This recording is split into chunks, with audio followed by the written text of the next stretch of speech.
You know that feeling, don't you? When a moment is so quiet on the outside, but inside you, something fundamental shifts. It's not a crack. It's not a break. It's a settling. Like a grain of sand, so small you never felt it, finally finding its way to the bottom of your soul. And when it settles, the landscape of your life looks different. This is a story about that grain of sand. About a 30th anniversary that wasn't. About a suitcase packed with hope and a villa by the sea that became the quietest courtroom I've ever known. And it's about what I did when the man I'd loved for 3 decades showed me, in the kindest, most ordinary way, that I had always been his second choice. Let me tell you about the moment the part was offered to me one more time. It was not on a stage with bright lights. There was no script handed to me on crisp paper. No, the invitation came in the language of our ordinary life. It was written in the placement of a suitcase by the door. It was whispered in the assignment of a bedroom with a view of the air conditioning unit. It was shouted in the silence that followed my husband's cheerful announcement that everyone was coming along. The role was not new. I had been performing it for 30 years. But you see, on that morning the costume finally began to itch. The lines tasted like dust in my mouth. The character I had poured myself into had become a shell, and I was being asked to step back inside it for the celebration of my own marriage. They call it typecasting in the movies. When they see you one way and they cannot imagine you as anything else. To my husband and to his mother I was the reliable background. I was the steady hand that turned a house into a home. I was the smile that greeted guests. I was the memory that remembered the birthdays and the anniversaries. I was the calm that soothed the storms they themselves would often brew. I was the convenience. That was the core of the role. To make life convenient, pleasant, seamless for everyone else. To absorb the small irritations, the tiny conflicts, the logistical headaches, so that their world could run smoothly. My needs, my desires, my hopes for a particular kind of day were written out of the script early on. They were considered not dramatic enough, not important enough to the main plot. The main plot was his career. The main plot was his family of origin's happiness. The main plot was keeping the peace, which really meant keeping things exactly as they had always been. For 3 decades I said my lines perfectly. I asked how his day was. I listened. I nodded. I prepared the meals that pleased him. I wore the colors his mother said looked appropriate. I hosted the holidays. I smoothed over the awkward moments with a gentle joke or by refilling a glass. I made his life not just livable but lovely. And in return I received applause. A thank you, darling. A you're the best. A pat on the shoulder as he walked out of the room already thinking of the next thing. It was a standing ovation for a performance that was slowly emptying me out. The tragedy was not that I was unhappy in the role. For many years I believed in it. I thought this was love. This was partnership. This was what it meant to be a good wife, to build a good life. The tragedy was that I was so very good at it that they never noticed the woman behind the character. They never saw May. They saw mom. They saw wife. They saw she who handles it. And because the performance was flawless they assumed the performer was content. They never thought to ask if the role was still satisfying, if it still fit, if I might want to try out for a different part in the story of my own life. The invitation that vacation was to reprise this role on a grander stage. It was a command performance for a milestone audience. And something in me, the deepest, truest part, simply declined. It did not decline with a shout. It declined with a slow settling of my spirit. A refusal so quiet it was almost invisible. It began with the suitcases. Seeing them lined up where mine alone should have been. In that moment I was offered the part of the accommodator. The one who would smile, bravely swallow her disappointment and make the best of it. The script was clear. My line was, "Oh, what a wonderful idea, Greg. I'm so glad your mother can join us." I would say it while my heart sank. Then I would throw myself into the work of managing this new larger cast, making sure everyone was happy. That was the expected performance. But I stood there in the hallway and the words would not come. I just looked at the luggage. I looked at my husband's nervous, eager face, waiting for my approval, waiting for me to make it okay. And I said, "I see." That was my first step off the stage. I see. Not I agree. Not I'm happy. Just I see. I see what you have done. I see where I stand. I see the role you have assigned me. It was an acknowledgement, not an acceptance. Then came the room. The little room off the kitchen. Cozy. Convenient. It was the physical manifestation of the role. It said you were of the kitchen. You were of service. You were close to the tools of your labor. You were not here for the view. You were here to facilitate the view for others. In the past I would have thanked her for thinking of it. I would have said it's perfect, Eleanor. I would have carried my bag in there and started unpacking the groceries. This time I stood in the doorway. I felt the smallness of the space. I smelled the faint scent of cleaner and closed-up air. And I did not argue. I did not protest. I simply placed my bag on the bed. But in my mind I was already walking out the back door. I was already heading for the sea. My refusal to play the part was not in rebellion. It was in redirection. I did not stop cooking the meals. I cooked them, but my mind was not in the recipe. It was in the rhythm of the waves I could hear in the distance. I did not stop laying out the towels. I laid them out, but I was not the hospitality director. I was a woman observing a ritual from a great and peaceful distance. I performed the actions, but I vacated the character. I stopped infusing the role with my spirit. I let it become hollow, a shell of activity. The energy I had always poured into making everyone comfortable I began to siphon back into myself. It was the most subtle of strikes. There was no picket sign. Just a gradual withdrawal of the life force I had been donating to a production that no longer deserved my talent. They did not notice at first. A play can run on momentum for quite a while. The sets are built. The cues are memorized. Everyone moves through their motions. But when the lead actor disengages, when her heart is no longer in the performance, the entire play begins to feel slightly off. The energy in the room becomes thin. The laughter lacks resonance. They felt it. My husband would look at me, searching for the familiar spark of my attention, my devotion to his daily narrative. He would find instead a calm, quiet pool that reflected back his own confusion. His mother would make a pronouncement, expecting my nod of agreement, my reinforcement of her worldview. She would receive a small smile that gave nothing away. I was no longer feeding the drama. I was no longer supplying the emotional labor that kept the whole system running. I had unsubscribed from the part. And in that theater by the sea I became something entirely new to them. I became an audience member. I sat in the dark and I watched the play of my own life. I watched my husband seek his mother's approval. I watched her hold court. I watched the dynamics that had always swirled around me, but that I had been too busy managing to truly see. And from that audience seat I saw it for what it was. A small repetitive drama with no arc, no growth. The same scenes playing out year after year. And I knew with a certainty that filled me not with anger but with a profound relief. I knew I did not want a curtain call. I did not want to take a bow for this anymore. So when they all went fishing I did not hold down the fort. The fort was just a building. I went to the beach. I sat on the sand. And in that vastness under the open sky I finally took off the costume. It was not a physical thing.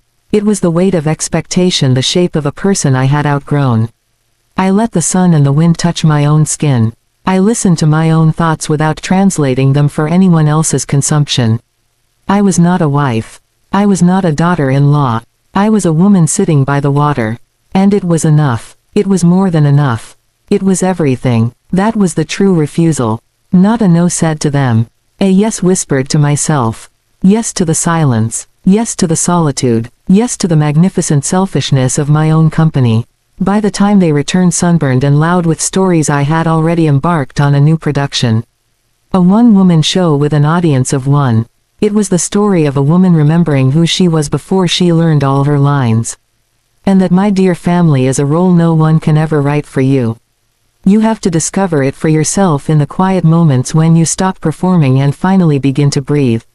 It is a quiet, exhausting work to translate your own heartbreak into a language your beloved can understand. For 30 years I was a poet of excuses, an interpreter of neglect. I took the raw, jagged facts of my loneliness and I smoothed them into rounded pebbles, I spun them into soft threads. I told myself stories so that the truth would not cut me when I held it. That was my survival. That was how I kept the peace inside the four walls of my marriage. But on that trip with the Gulf of Mexico breathing outside my window, the translation guide burned. It turned to ash in my hands. And I was left standing there with the bare untranslated pain. And I had to decide whether to pick it up or to finally let it be what it was. The first word I ever softened was forgotten.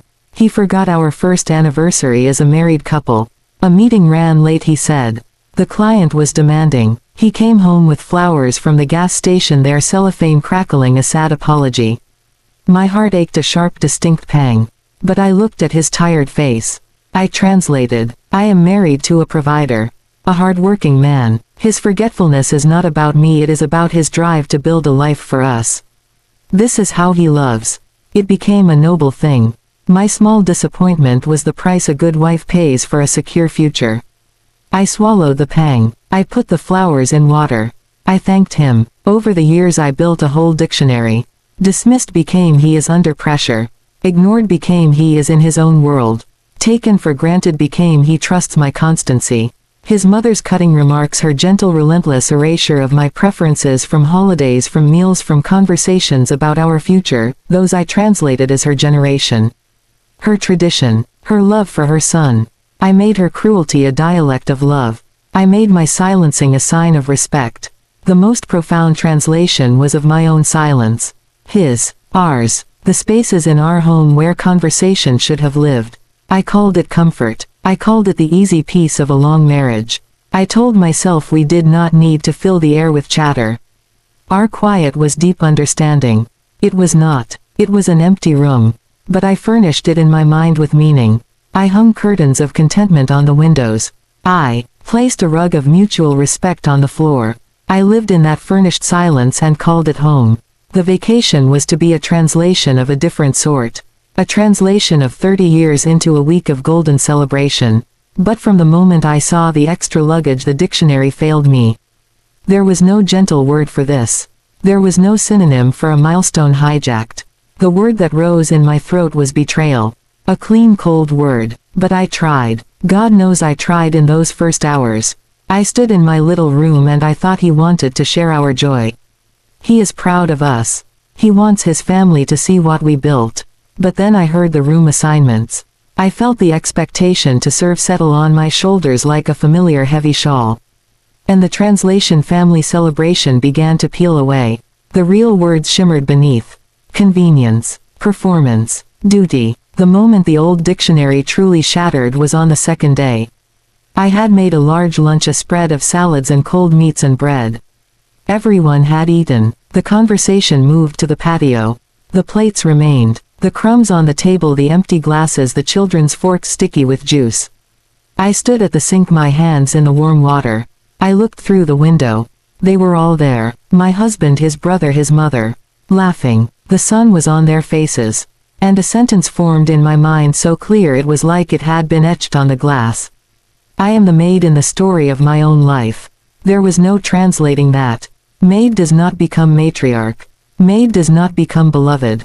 Maid is a function, a utility. The word sat there in my mind in its brutal plainness.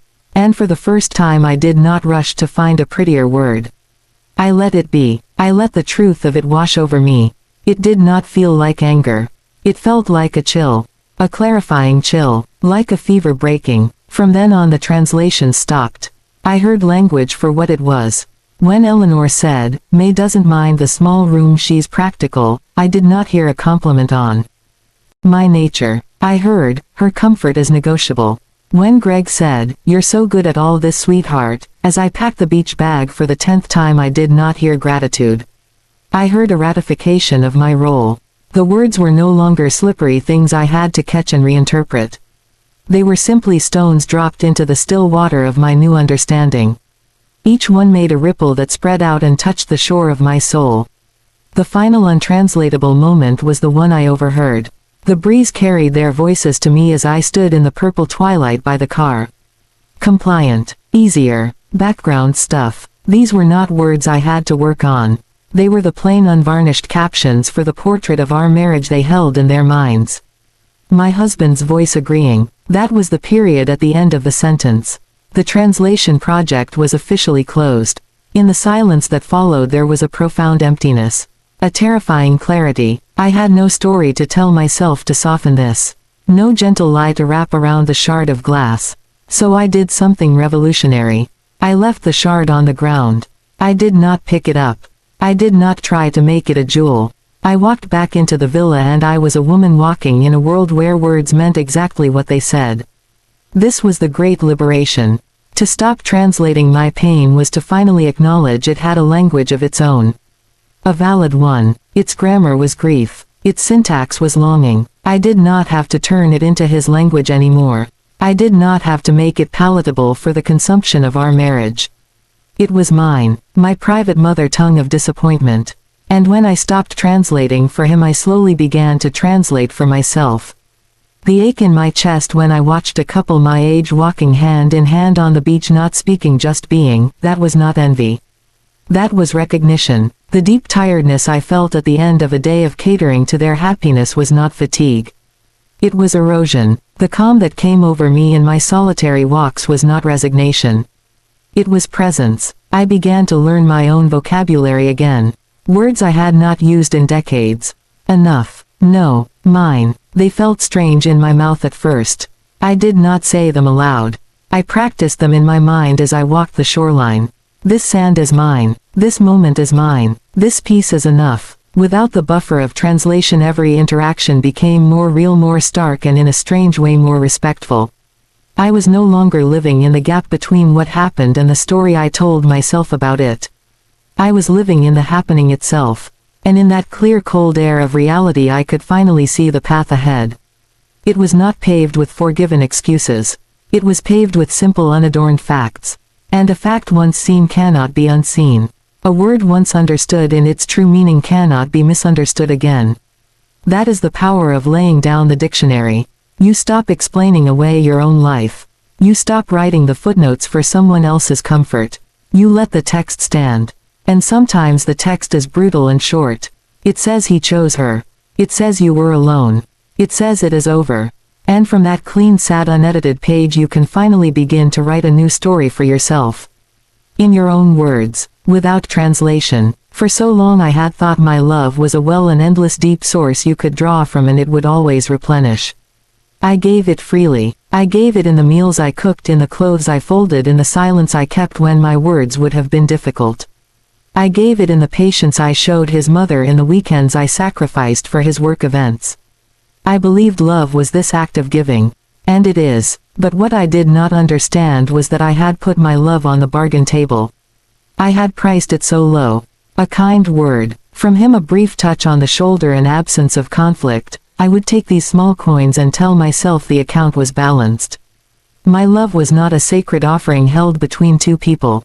It had become a commodity. Something to be traded for the faint hope of his eventual full attention.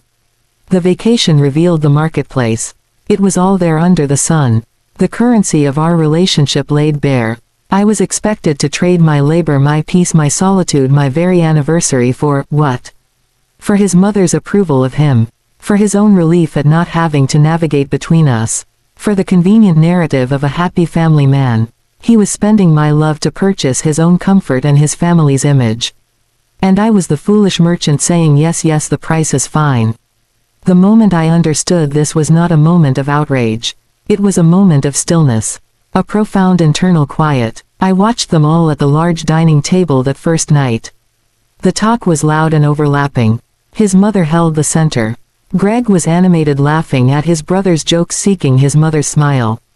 I was at the end near the kitchen door. I had prepared the food, but the feast of conversation was not mine. I passed a platter. I refreshed a drink. And I saw it. I was not a guest at this table. I was the vendor. I had supplied the atmosphere, the sustenance, the background grace. And my payment was my seat at the far end. My name spoken only when something was needed. That night in the small room I did not cry. I sat on the edge of the bed and I felt not sadness but a strange cold clarity. My love, my presence, my life force, it was the most valuable thing I possessed. It was the only thing that was truly and completely mine to give. And I had been giving it away on credit for years with no expectation of a true return. I had been bartering gold for tin. I had allowed my worth to be set by people who did not know its value. So I took it back. Not with a scene, not with a declaration. I took it back with silence and with withdrawal. I removed my most precious commodity from the market. I ceased to be a vendor. It began the next morning. Usually I was the first one up. I would make the coffee, set out cups, anticipate who took cream, who took sugar. I would have a pot of oatmeal or a tray of pastries ready. That morning I woke early. I heard the first birds. I put on my robe and I walked through the quiet villa straight out the back door. I left the coffee in its tin. I left the cups in the cupboard. I walked down to the water and I watched the sun rise over the gulf. It was a violent, beautiful orange, painting the clouds in fire. And I gave my presence to that sunrise. I traded my attention for beauty. It was the first fair trade I had made in years. When I returned, the house was stirring. His mother was in the kitchen looking for the coffee. "Oh, there you are," she said. It was not a greeting. It was an observation of a delayed function. I smiled, a small soft smile that gave nothing. I said, "Good morning, Eleanor. The coffee is in the cabinet." I did not move to make it. I stood there calm, waiting. She blinked. A slight confusion passed over her face. She was so used to the transaction. Her presence, my service. I had broken the contract. After a moment she turned and began to clatter with the pot. I took a piece of fruit and went to sit on the patio. I had just conducted my first silent negotiation. I had kept my presence for myself. That was the new economy. I would perform actions but I would not invest my presence. I made lunches but my mind was not in the kitchen. It was with the seabird circling on the wind. I washed towels but my spirit was not in the laundry room. It was remembering the feel of the sun on my shoulders. I became a careful investor of my own essence. I would no longer spend it on managing their comfort or soothing their minor irritations. I would spend it only on things that fed my own soul. The sight of a perfect shell. The sound of the waves, a constant breath. The feel of a warm breeze through my thin cotton dress. Greg noticed the shift first. He noticed because the currency he was used to spending, a absent-minded compliment, a casual request, was no longer buying what it used to buy. He would say, "You're an angel for doing this," as I handed him a sandwich. Before my heart would swell a little. A tiny payment received. Now I would simply nod. The words fell to the ground between us.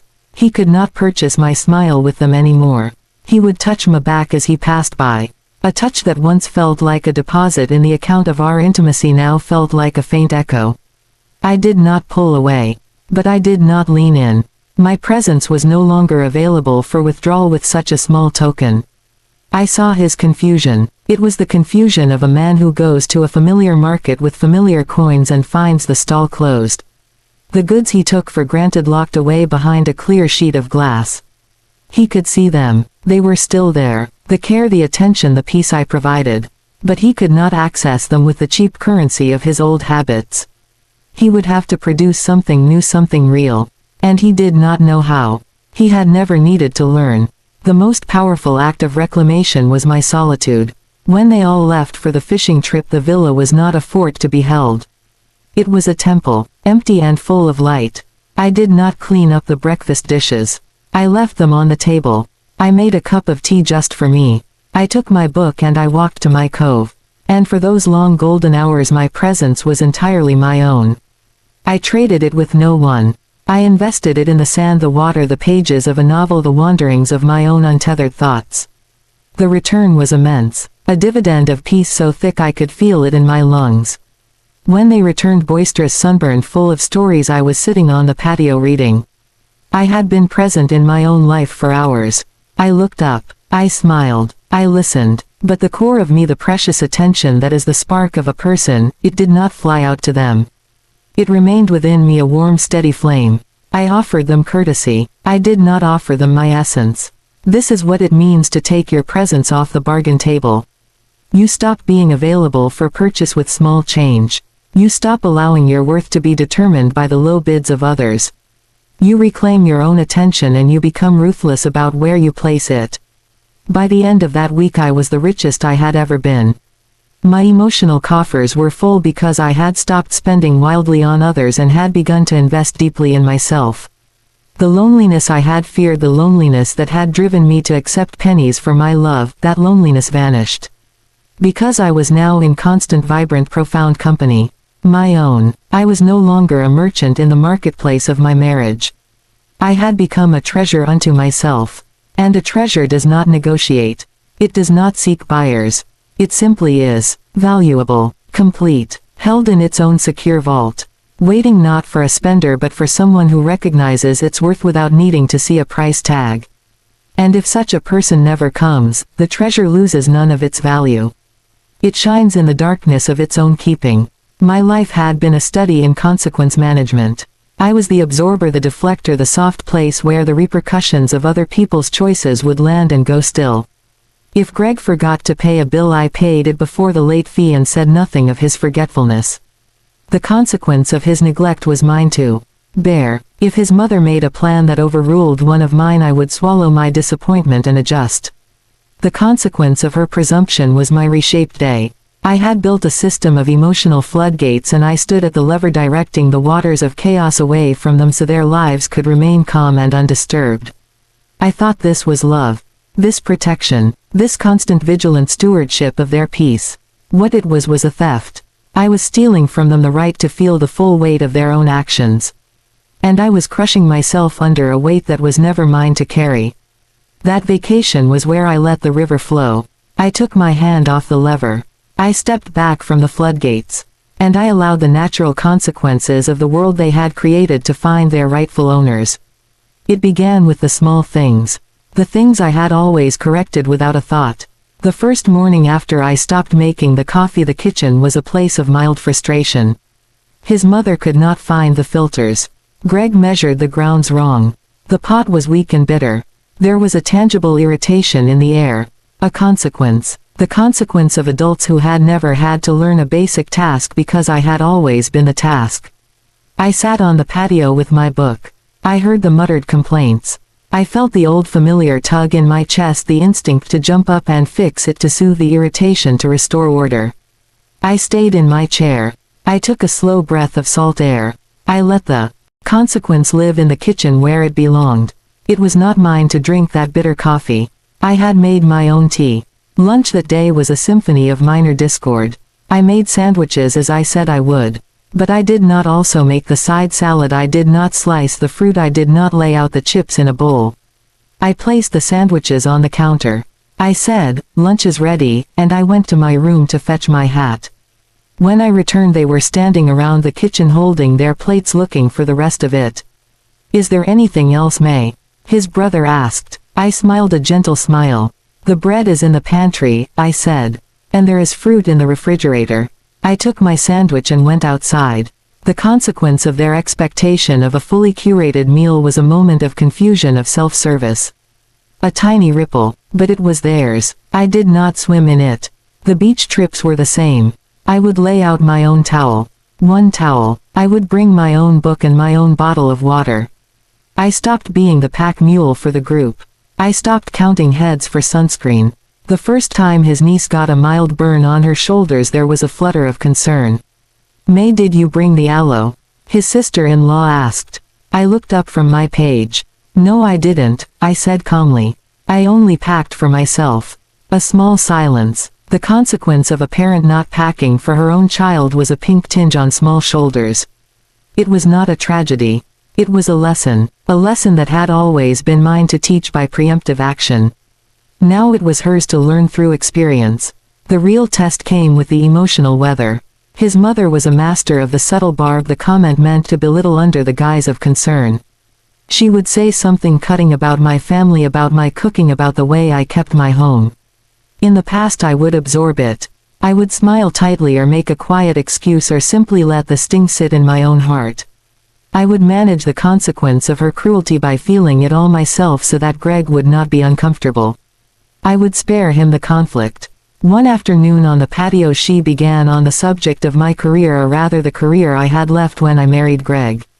"It was for the best, dear," she said, sipping her iced tea. "You never seemed terribly ambitious. Some women are just better suited to making a home." The old familiar ache rose in my throat. The consequence of her words was a hurt, a rage, a humiliation. But I saw the chain clearly. Her words created a hurt. That hurt, if I absorbed it, would fester in me. If I deflected, it would cause a conflict that would distress Greg. I had always chosen to let it fester in me, to bear the consequence so everyone else could be at ease. This time I did neither. I let the comment hang in the air. I did not smile. I did not nod. I did not look at my hands. I looked out at the sea. I let the silence stretch until it became its own presence. The consequence of her words was no longer my hidden hurt. The consequence was the silence. The awkward heavy silence that she herself had created. It filled the space between us. Greg shifted in his chair. His brother cleared his throat. The consequence landed not in my heart but at the table between all of us. It was now a shared discomfort. And it was of her making. She tried to fill the silence with a nervous laugh, a change of subject. But the point had been made. The dynamic had shifted. I had refused to own the consequence of her poison. I had left it in the air for everyone to breathe. It was a quiet revolution. The greatest consequence I ever shielded him from was the consequence of his own emotional neglect. By managing everything, by requiring nothing, by being endlessly understanding, I had protected him from ever seeing the empty space where a true partner should have been. I had protected him from the natural result of taking a woman for granted, which is that she withers. But I had done such a good job of hiding my withering that he never saw the cause. He never connected his actions to my slow fading. On that trip I stopped shielding him. I stopped hiding the withering. I let him see the natural consequence of a plant moved permanently into the shade. I did not water myself with false smiles for his benefit. I did not perk up when he entered the room. I was calm, I was polite, I was present. But I was not for him. The light in my eyes was not a reflection of his presence anymore. It was a light generated somewhere deep within me, and it was not directed at him. He began to feel the chill. The consequence of his lifelong taking was the sudden absence of warmth. He did not know where it had gone. He would look at me across the room and I would be in a pool of quiet so deep he could not reach me. He would try with his old currency, a joke, a touch, a compliment. And it would land on the surface of my calm and sink without a trace. The consequence was his growing confusion, his gnawing sense that something was missing. That something was the emotional labor I had always provided for free. I had stopped the supply. He was experiencing the deficit. By the end of the week the villa hummed with a new tension. It was not my tension. It was the tension of a system adjusting to the absence of its shock absorber. Arguments between his mother and brother that I would have smoothed over simmered longer. Plans fell through because no one had taken charge of the details. A sense of mild disorder, a low-grade frustration permeated the group. This was the consequence of a family that had relied on a single unpaid, unacknowledged manager. And that manager had resigned. I did not do this with malice. I did it with the serenity of a woman who has put down a burden she was never meant to carry. I was not causing the storms. I was simply no longer standing in the rain with an umbrella held over everyone else.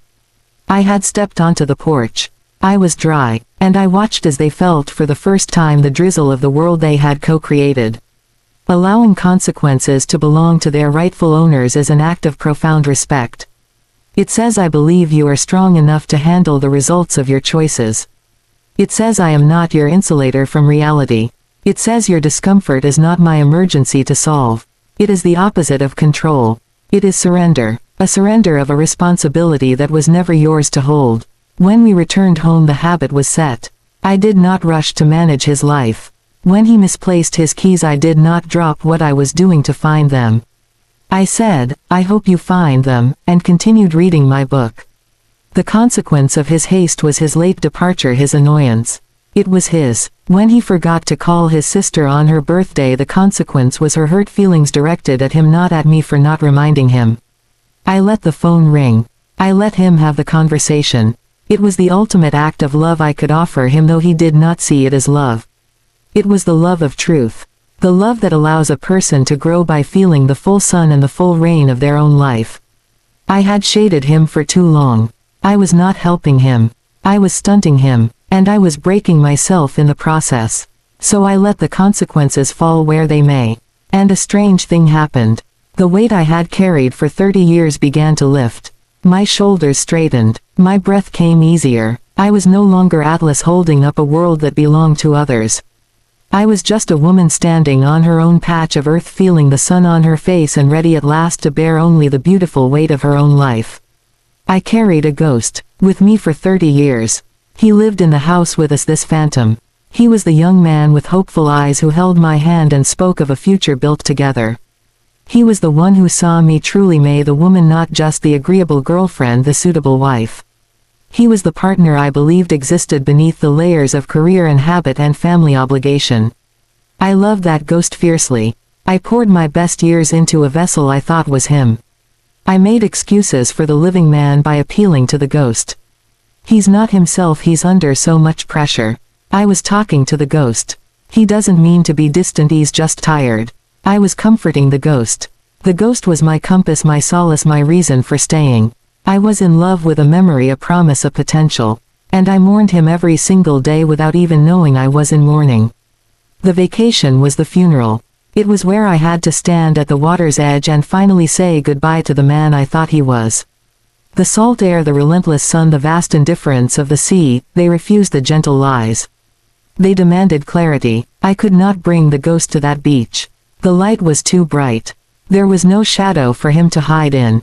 It happened in stages this morning. It was not one grand moment of grief.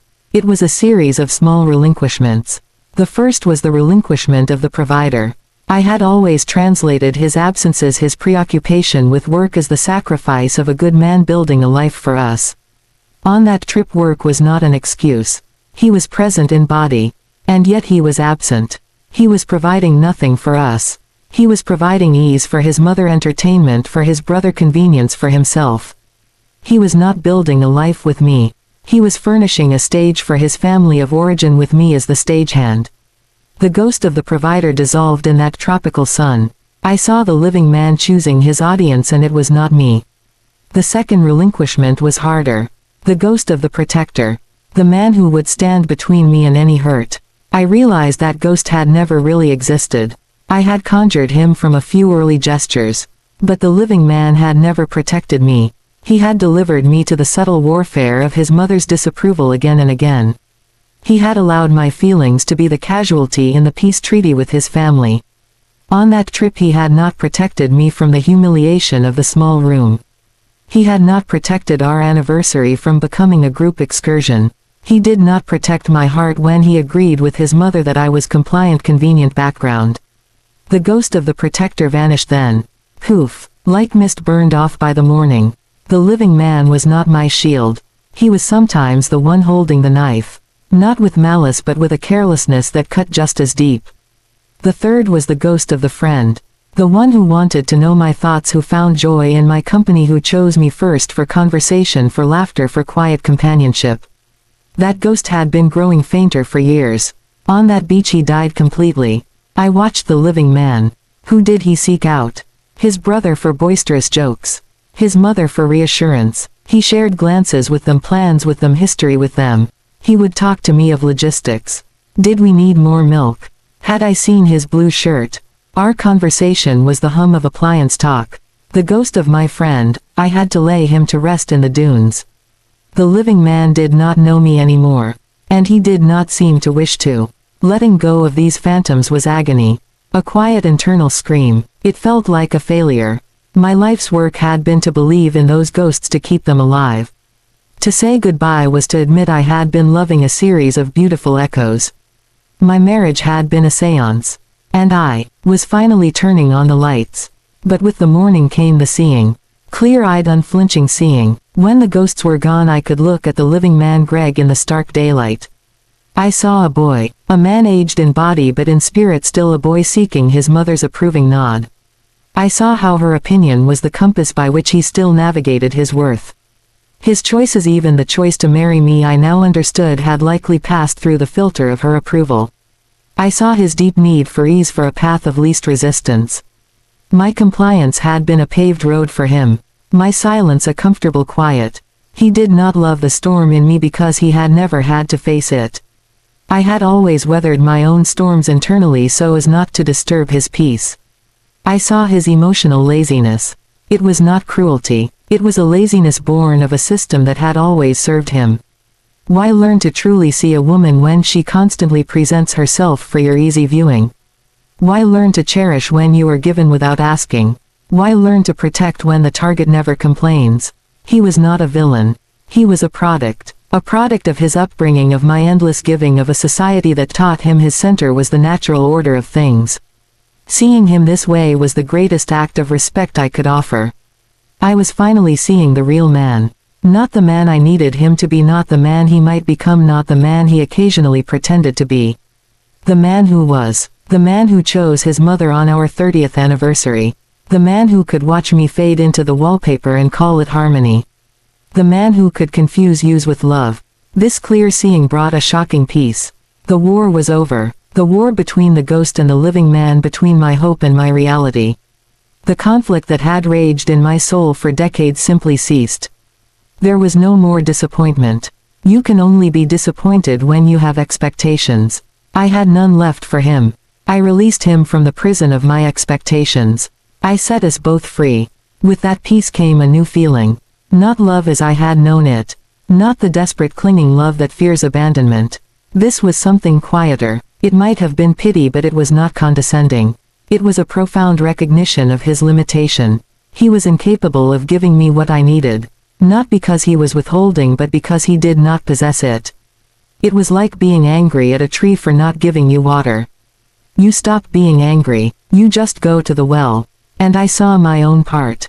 I had enabled the boy to stay a boy. I had been the endless mother, the ever-patient teacher, the silent martyr. My goodness, my patience, my reliability had all been bricks in the wall that kept him from maturing. My love had been a greenhouse that prevented him from ever feeling a harsh wind. In trying to be the perfect wife, I had prevented us both from having a real marriage. A marriage requires 2 adults. I had been an adult. I had allowed him to remain a child. I saw that now, and I forgave us both.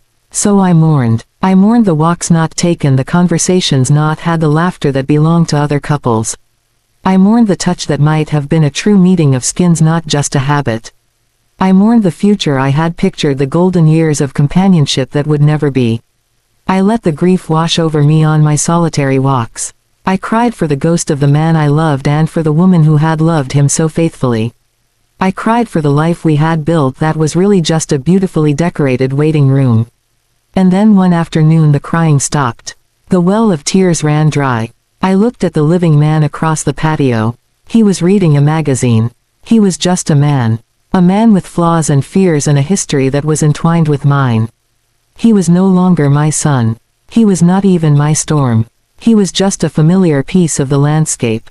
The frantic energy of trying to make him see me, to make him love me correctly, it left my body. It felt like a fever breaking. I had loved a ghost. I had built a religion around an absence. And now the worship was over. The chapel was empty, and the silence in that empty space was not loneliness.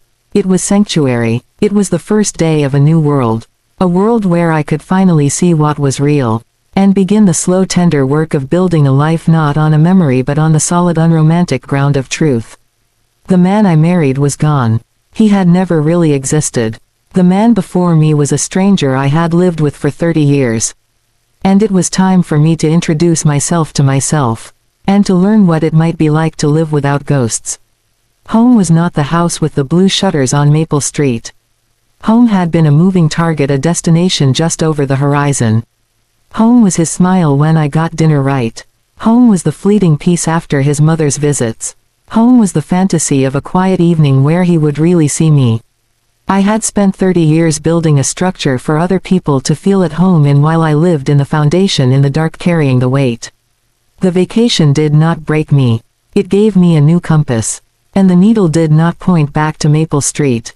It pointed inward to a place I had forgotten existed. A place I had left long ago to tend to everyone else's hearth. I came home to myself before I ever picked up a suitcase to leave. It began on that beach in the cove. The first time I sat there alone. The sand was not just sand. It was a texture, a truth. The waves were not just noise. They were a rhythm that matched something slow and deep inside my own chest. In that space with no role to play, no performance to give, I felt a settling. Not of giving up but of giving in. Giving into my own presence. The chatter in my mind, the constant narration of what he needs, what they expect, what I should do next, it quieted. It was replaced by a single wordless feeling. It was the feeling of a key turning in a long locked door inside my spirit. I stepped across the threshold. And I was home. This home had no furniture of guilt. No wallpaper of expectation. The light was not filtered through anyone else's mood. It was the clear, unwavering light of my own awareness. I sat there and I asked myself simple questions without needing to answer them for an audience. What do I feel? Tired. What do I want? Quiet. What brings me peace? This. Just this. The simplicity was revolutionary. For decades my wants had been tangled with his needs knotted with duty. Now they lay flat and plain before me. I wanted to feel the sun. I wanted to read a book without listening for footsteps. I wanted to choose what I ate based on my own hunger. These were not grand desires. They were the basic elements of a self. And I had been in famine. Returning to the villa was not a return to exile. Because I carried the home within me now. I walked into the noise, the clutter, the subtle currents of disapproval, and I held a quiet center. The small room off the kitchen was just a room. It was not a definition of my worth. It was 4 walls and a bed. I could be home in it because I was home in myself. I would lie there in the dark, and instead of counting the hurts of the day I would feel the residue of peace from the beach. The coolness of the sheets was a pleasure for my skin. The sound of my own breath was a lullaby. I was learning the geography of my own interior. The quiet valleys, the still pools, the sheltered places where the storm of their drama could not reach. Back in the house on Maple Street the homecoming continued. It was an unpacking of a different sort. I did not unpack my anger. I left that in the suitcase and I set it by the door to be donated. I unpacked my own rhythms. I made tea for 1 in the afternoon and sat in the chair that caught the best light. I did not wait for him to ask about my day. I reflected on it myself. I cooked foods I craved. A simple soup. A vibrant salad. If he chose to eat it, that was fine. If he made himself a sandwich, that was also fine. His choice was no longer a referendum on my worth as a wife. It was just a man making a sandwich. The kitchen became my kitchen again, a place of creation, not a stage for my service. The guest room I had always kept perfect for others I quietly reclaimed. I moved my reading lamp in there. I placed a vase on the dresser and I put flowers in it, flowers I bought just because I liked their color. This was not a declaration of separation. It was a declaration of presence. My presence. In my own house. I would sit in that room and read and the world would fall away. I was at home in the stillness. He would pass by the door, see the light under it. My closed door was not a rejection of him. It was an embrace of myself. It said May is home. I began to court my own company. I took myself to the museum on a Saturday afternoon. I wandered through the galleries with no need to explain what I liked or rush for someone else's sake. I ate lunch in the courtyard cafe. I watched people. I thought my own thoughts. The loneliness that had haunted me inside my marriage, it vanished on those outings. I was not alone. I was with myself. And I was becoming excellent company. I remembered old jokes I used to find funny. I revisited music I had loved before his playlists dominated the house. I bought a journal and I began to write, not to vent or to plead but to discover. To see what was in my own mind when I wasn't editing it for someone else's consumption. Home became a practice. The practice of listening to my own body. Going to bed when I was tired, not when the house was quiet. Taking a walk when my limbs craved movement, not as part of a shared obligation. The practice of spending my attention wisely. I would not spend it ruminating on a slight from his mother. I would spend it on the way the light fell through the oak tree in the backyard. I would invest it in learning the name of a bird that sang outside my window. My attention was the most precious resource of my home and I became its fierce guardian. He noticed, of course. How could he not? The woman who had been a constant low-grade source of comfort, a predictable temperature in the house, was now a self-contained climate. He would come into a room and I would be there, but I was not waiting. I was not available in the old way. The home he had known, a home where his needs were the central organizing principle, was gone. In its place was a house where a woman lived at peace with herself. It was disorienting for him. He would try to make conversation. It felt like knocking on a door to a familiar house and hearing a stranger's voice call out, "Just a moment." The stranger was me, the real me. Coming home to myself meant I stopped looking to him for confirmation that I was okay. His bad mood no longer meant I had failed. His good mood no longer meant I had earned my keep. His emotional weather was his own. It occurred in the atmosphere of his life. I lived in my own atmosphere now. A quieter one, with cleaner air. I was no longer trying to breathe the air of his validation. I was breathing my own. This was the ultimate power. Not the power over him, but the power within myself. The power to create my own peace, my own joy, my own sense of enough. I had spent a lifetime looking for home in his eyes, in our shared bank account, in the facade of a happy marriage. The foundation was rotten because it was built on the sand of his approval. Now I had found the bedrock. Myself. It was solid. It was unchanging. It had been there all along, beneath the years of compromise and caregiving. So when the time came for the final change, when the words were spoken and the logistics began, it was not a cataclysm. It was a relocation, a moving from one room of my own home to another.